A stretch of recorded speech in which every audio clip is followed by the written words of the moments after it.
हाँ दोस्तों, ये जो मैं गिम्बल खरीद के लाया था कुछ दिन पहले। तो ये गिम्बल खरीद के लाया, मैं सोचा था बहुत सारा वीडियो बनाऊंगा यूट्यूब के लिए, बहुत खुश भी हो गया था। ये मेरा गिम्बल है 2000 रुपये का। तो इसको लाने के बाद 2-3 दिन यूज़ किया मैंने। अभी क्या हुआ, ये जब इधर मैं कैमरा लगा मोबाइल लगाता हूँ ये, तो क्या हुआ, ये इसका नाट जो है ये थ्रेड स्लिप हो गया। अभी कैमरा का लोड संभल नहीं पाता है, वो पीछे हिल जाता है कैमरा। इधर मोबाइल लगाने से वो लूट नहीं ले पाता, वो पीछे हिल जाता है।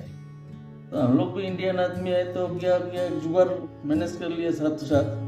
तो ये जो हेयर और नाट खोल के भाग गया। ये देखिए, नाट खोल के इधर से स्लिप हो गया। तो ये क्या, इधर एक हेयर पिन है, तो ये हेयर पिन इधर घुसा गया। हेयर पिन इधर घुसा के ऐसे घुमा दिया, फिर इसको नाट पूरा टाइट कस दिया।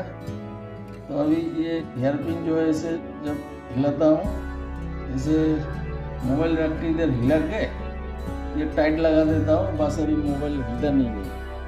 अभी इसे इंडियन जुगाड़ से अभी इसी से चला रहा हूँ। 3 दिन बाद इसे इंडियन जुगाड़ का सपोर्ट का जरूरत पड़ गया। ऐसा हाल हो गया मेरा दोस्तों। 2000 रुपया का गिम्बल ला के सोचा था बहुत सारा कुछ करूँगा, लेकिन ऐसा हाल हो गया। ये इंडियन जुगाड़, इंडियन दिमाग है। तो इतना ही चैनल में अभी तक वीडियो इतना ही खत्म। आप लोग अच्छा लगने से लाइक शेयर कर देना दोस्तों, सब्सक्राइब भी कर देना। इंडियन पर किसी को जरूरत हो तो ये भी लगा ले सकते हैं आप लोग। जैसे एयर पिन लगा के इधर ये मोबाइल हिलेगा भी नहीं है। बस इतना ही है।